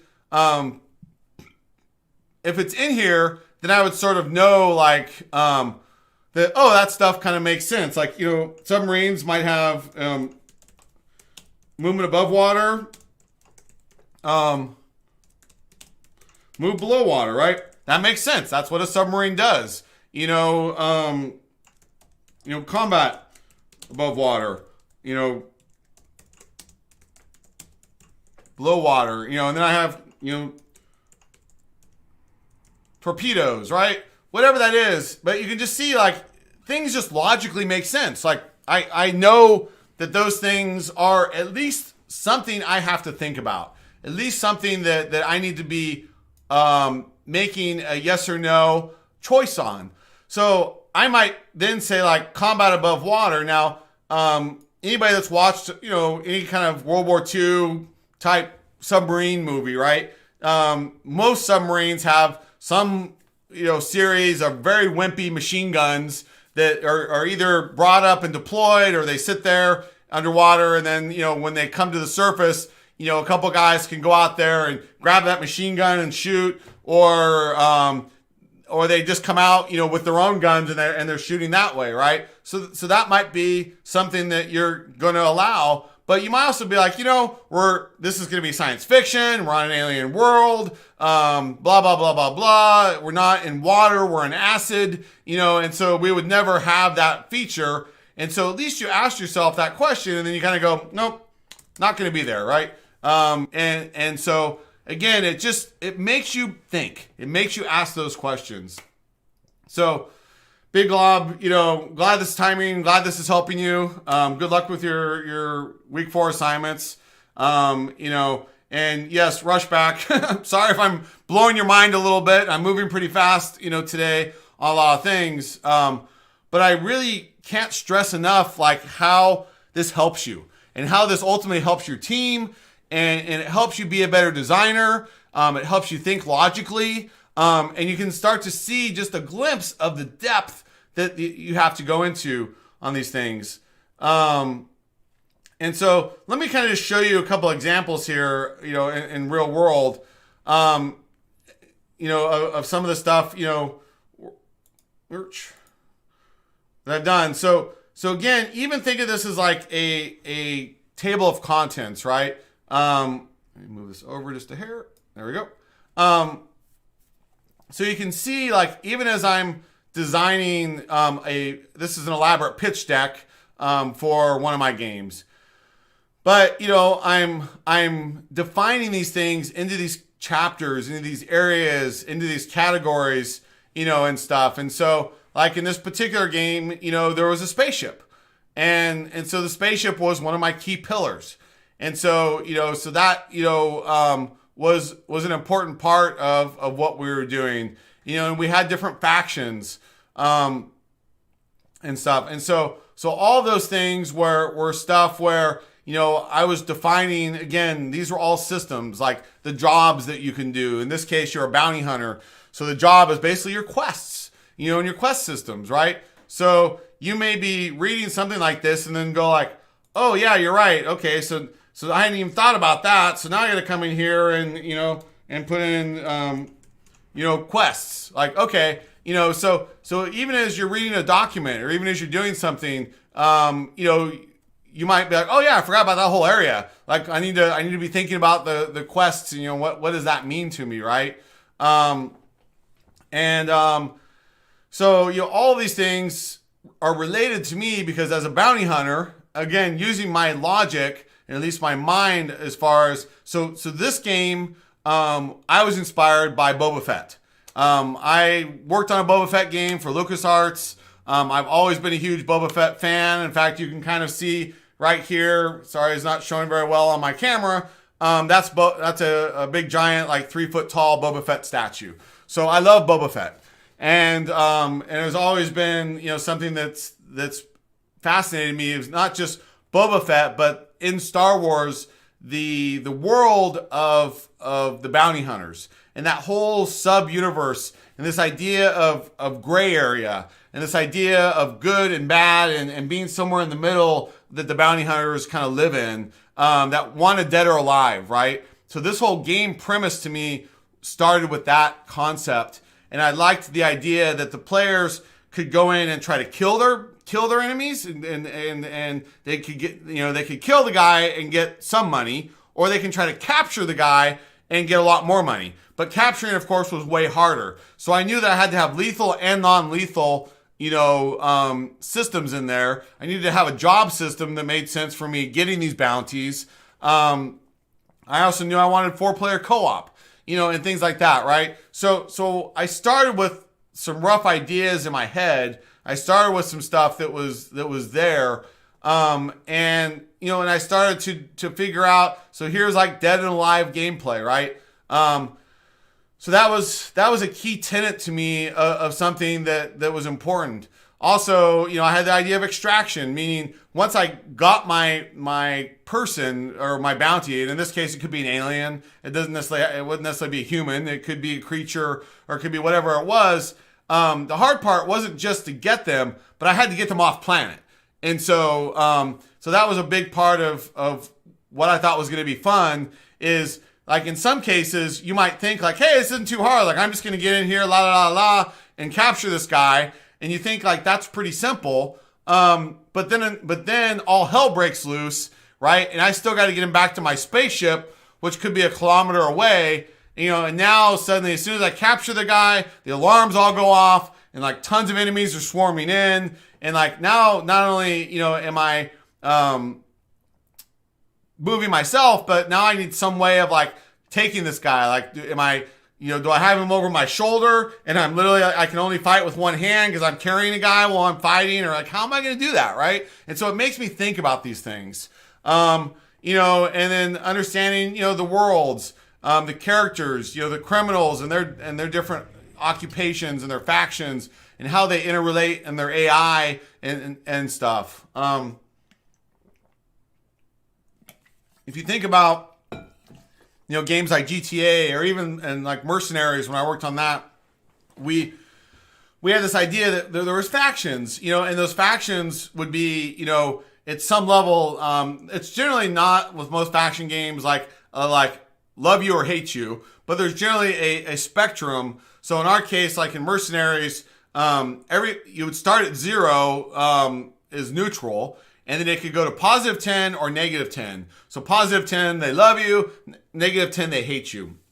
And then we had this very complex set of rules, that all related to like what they would do for you, would they give you jobs, would they attack you, would they help you, all related on how they are currently feeling towards you. But part of that feeling towards you was what the player himself did, but also his relationship to other factions, and so there were certain factions that if one faction liked me, another faction wouldn't like me. And so there was just things like that, right? So by again putting these things in these outlines, right, that really starts to form a lot of like the ideation that you have to come up with and stuff. So you can see how these things will naturally kind of flow, and you can see there's abilities and movements, and different types of modes, your controls, all of your RPG systems. And so, RPG systems could all be, kind of in their own little, thing. We had the ability, we had cybernetics where you could, modify your character. The nice thing about cybernetics, as an aside, was that, I didn't necessarily have to, like, you think about like bionics and stuff, like, I didn't necessarily have to show that. Like I could replace an arm, and just make it a stronger arm, but it's the same model. All I'm doing is modifying some stats. And I'm basically saying like, hey, you've got a cybernetic implant, so now that gives you more strength, for example. But I could do that with no art. And so that was a really cheap way for me to modify my characters, allow my player to modify his characters without any art changes. And that worked really well. But now you could also have it show in the art, or, make it a metallic looking arm or something like that shows that it was a, robotic arm versus a cybernetic implant or whatever. Again, there's no rights or wrongs, but by organizing it this way, right, it starts to make you think, and it starts to make you go like, wait, is that something that's going to be easy to program? Is that something that's going to be easy to add in the art? So because game design has to go beyond just what you think is right? A successful game design is something that can be created on time and on budget. And so by sometimes outlining these things and having this outline without a lot of details, you can kind of start to censor yourself a little bit. You can kind of start to go like, ooh, wait, I'm putting too much in here. Like there's too many features right now, right? And then if you're working with a team, you might only have an outline. You might only have, the basic sets of systems. You might flesh this out as just an outline with nothing really being much deeper than this, and then you might sit down with your art team, with your programming team, or other people on your team and go like, hey guys, am I smoking crack? Is this like, easy? Is this hard? Like, is this too much, too little? Like, what do you think, right? And you could do competitive comparisons. And you could say like, well, we're going to go up against the next GTA, or we're going to go up against the next whatever. And that's our core competition. And so then you can also say like, well, they've got 90% of this. So if we cut out too much, then we may not be competitive, right? And so you're analyzing things at that level as well. And so even this outline list is another way of you being able to work with your team to really understand scope and scale, right? And so you can see that you're doing this systemic game design and this organization by asking yourselves like, what has to be there, what should be there, what might be there, and maybe what doesn't belong, right? But you want to come to those decisions as fast as possible, right? And as cheap as possible and as easy as possible. So, for example, let's go back to submarines, right? So I might have what I think is the best idea ever, and I might think that submarines are like the coolest thing ever, and I might think that, that's there, but let's just say now that I go spend a month, designing out submarines, and I design every single feature of those submarines, and I just make it like the coolest thing, again, to me, like ever. And then I might go to my engineering team and go like, okay, guys, here's the plan for submarines. And the lead programmer might instantly be like, water? Like, we don't have the tech for that. We don't have the time for that. We can't do that, right? So suddenly you just wasted a month, working on a concept for something that like you could have literally probably had, this, or, maybe you work on it for a day, or whatever. But knowing how deep to go and when to go, without getting buy-off from your team and things like that really can make or break you, right? And that's the difference between a good designer and a great designer, is knowing when and what to work on, and how to work on, different things. And so, oops, wrong button. So you can see that again, how I'm organizing things. This is, sorry, I initially said this was a pitch deck. I realized I went to the GED of this thing. So this is obviously, you can see a much longer, deeper, bigger document.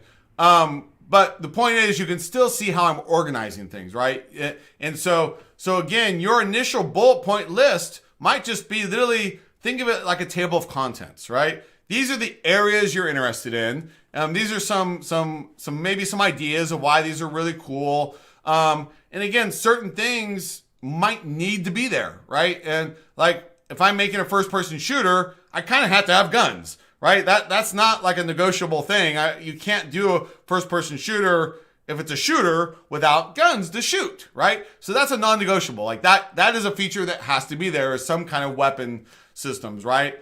But you might also towards the beginning go like, well, we're actually going to do a first-person action game, and actually we are not going to use guns. We're going to make it all about swords and martial arts, right? So at least you asked yourself, before you went and designed an elaborate gun system, you could kind of validate with your team, validate with your executives and whoever what the vision for your game is, and have them go like, yeah, that's what we like. Like, that's a cool idea. We're happy with that, right? Versus like spending months designing like the most elaborate guns, you could in the world. And then the executives are like, it doesn't really fit, right? It doesn't feel right. Doesn't work with the IP. We actually wanted you to do a fantasy game, not, there. And like, there wouldn't be machine guns in a fantasy world, right? And so that could be the way they're thinking about these things. And stuff. And then other systems will naturally also come about because you're trying to solve problems. So for example, in this particular case, I had an idea for cloning, and this whole cloning system was a response to me wanting to have an innovative system for when you die and when the player is going to die in the game, of how he comes back and what he does to revive himself and how that works, right? And so the cloning system was a elaborate system to deal with taking damage, dying, and respawning, basically, right? And so that was what that whole system was about. So again, that is a system that initially might just be, I might not have said cloning, I might have just said death, right? Player death, and that might be part of my health system. That could be under, its own category. That could be under player systems of player health, player damage, death and dying. But that doesn't mean that NPCs or enemies also are going to die, but they may not have the same respawn system that the player does. Or, for example, you might know that you need a save system or load and save. And so certain features will just naturally come about, and be listed here because every game might need them, or every game of, every genre of game might need them, right? And stuff. And so again, by putting these things down there and by organizing these things and by understanding what these things are and understanding like failure, like what happens if I fail a quest? What happens if I lose the game? Is losing when I die? Is losing when I do something wrong?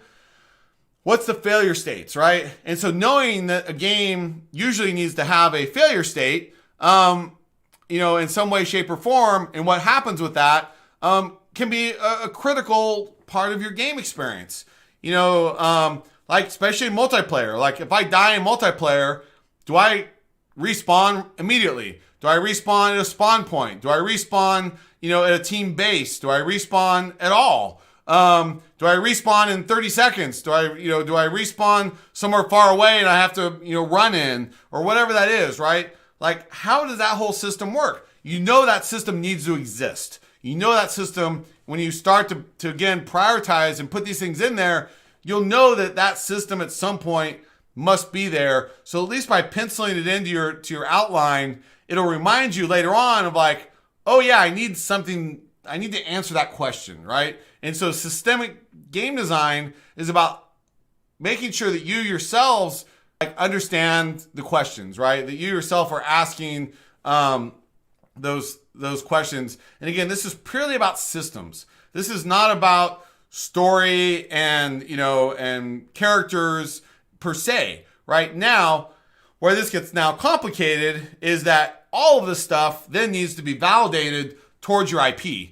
So in other words, like, are these the types of weapons that my character would use? Like, is this the kind of character I'm trying to build? Is this the kind of character that I need for my game idea? Or like, am I letting the character, or am I letting the player define these things themselves, right? So in other words, like, take an RPG, like typical RPG, like you might choose what race you are in the beginning. You might choose your player class. You might choose several big bucket categories of things.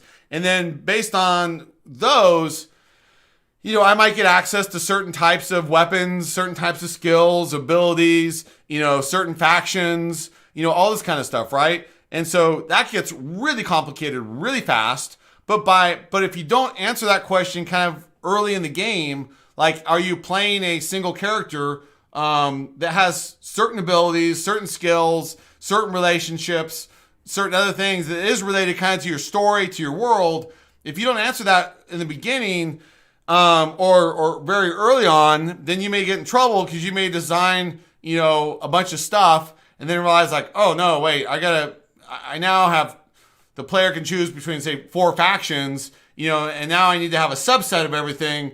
Like, this faction might use this type of armor. This faction might use this type of armor, so on and so forth. And suddenly now like your whole set of systems could get invalidated by, other decisions being made in your story or in your universe, or the way that you need to allow the player to build his characters in his RPG systems, right? And so that's why if you go too deep, you go too deep into any one system, you run the risk of like redoing a lot of things, if not all of it, because you may have a realization later on that doesn't work with another system, right? So again, think mile high, think 100,000 foot, 50,000 foot, 10,000 foot, and get deeper. I mean, at some point, as you can see, like this document, 67 pages, right?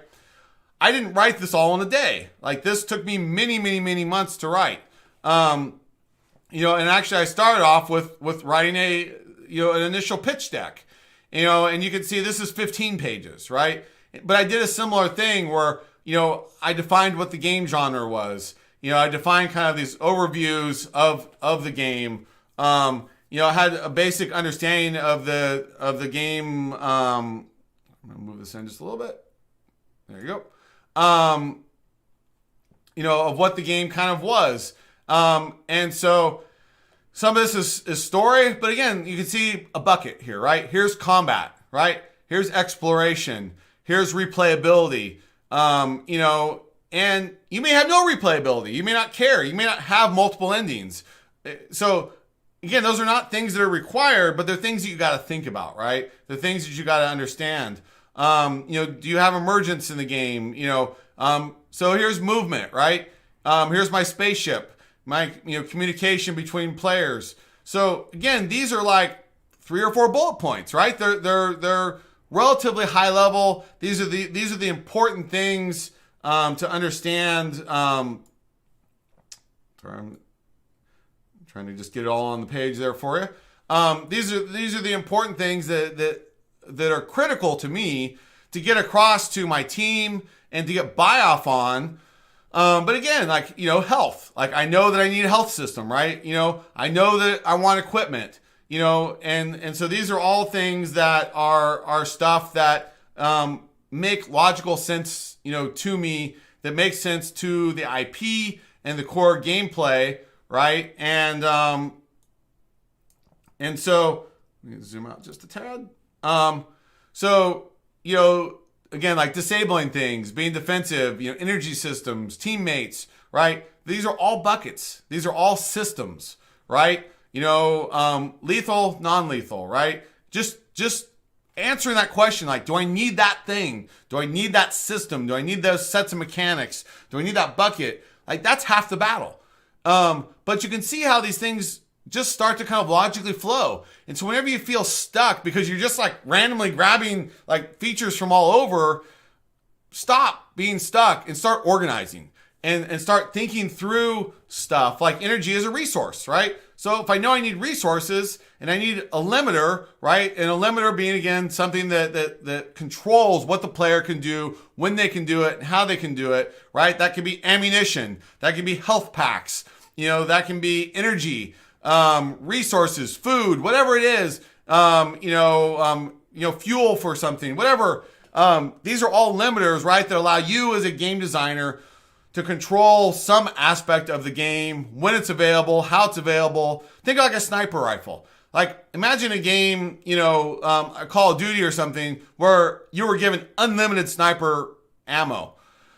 Like that's kind of a cheat, right? It's not going to be very fun because now the player, or half the players are going to grab the sniper rifle, get all the ammo in the world. They sit a mile away and they're just bang, bang, bang, bang, bang, dead, dead, dead, dead, dead, dead. Like there's no challenge, there's no fun. Like, that one system now can be abused, right? And so that certain systems are going to be there for certain reasons, for certain times, for certain missions, certain parts of a level, and you may design something, again, like a puzzle, and a combat scenario could be a puzzle where the only way to get through this is to have the sniper rifle, be up on a hill, and maybe I kill 2 or 3 guys with a sniper rifle, but I might only have like 5 shots. So, and there may be 10 enemies, right? So at some point, I got to come down and go hand in hand with these guys or do stealth or something else, right? But that puzzle, that scenario that you set up might have 1 solution, might have 5 solutions. But by using limiters, it allows you to control the player and control the mechanics. And so if you understand that conceptually, then a lot of these things, like, again, write themselves, right? They start to make sense. So again, I want you to see how even in my presentation, even my initial pitch decks, right, I am using a lot of the same buckets, and some things may not be a bucket that anybody else cares about, right? So some of these may not be a bucket that you put into a pitch deck, because who cares? This could be something that's just a fundamental system that's there, to exist. But if it's a simple system, you may not you may not want to list it here because it's not core to the game, right? It may not be different enough that anybody but yourself cares that system's there, right? So it also helps you prioritize things. So anyways, we're down to a minute left. Anybody have any last minute questions? I hope this was clear. I hope you really get the reason and the point and the logic behind why this helps you, why this helps you design and be a better designer, why this helps your team, and how this systemic thinking of being, a game designer will really be something that makes or breaks you, in my opinion, and that by thinking logically, by working logically, and by building things in systems, and not haphazardly, you'll be a much better game designer in the end. And I truly believe that. And emergent gameplay or not, like I said, that's a whole other area that's related to this that maybe we'll have another talk on. But I really hope you understand the value of systemic thinking, systemic game design in general, and understand how this can be a lifesaver for you. So rush back. You too. Have a nice week, and we'll see you hopefully next week. And for everybody else, I really appreciate your time today. Whether you're watching this live or whether you're recording this, I truly hope this helps you and helps you be a better game designer, make better decisions, be more organized, and not get stuck so much, right? That's the biggest problem with game designers, is that ideation and coming up with ideas and not getting stuck is probably one of our hardest things. And so many people struggle with that, especially new designers. So, Big Glob, this has helped a lot. I need to go back to my assignments now and use it. So great. Hopefully, I really truly hope that helps you. And thanks again for joining us. And thanks again, everybody, for being here today. And I hope to see you next week. Thanks, Jonathan. I appreciate you being here with me today. And again, we'll keep diving into all of these things, each week, and try to, again, show you why some of these things are so important. And again, I wouldn't be talking about this today if I really didn't feel like this was something that needed to be discussed and needed to be thought about, in a serious way. So again, take care, everybody. Have a great week and be safe. Thank you.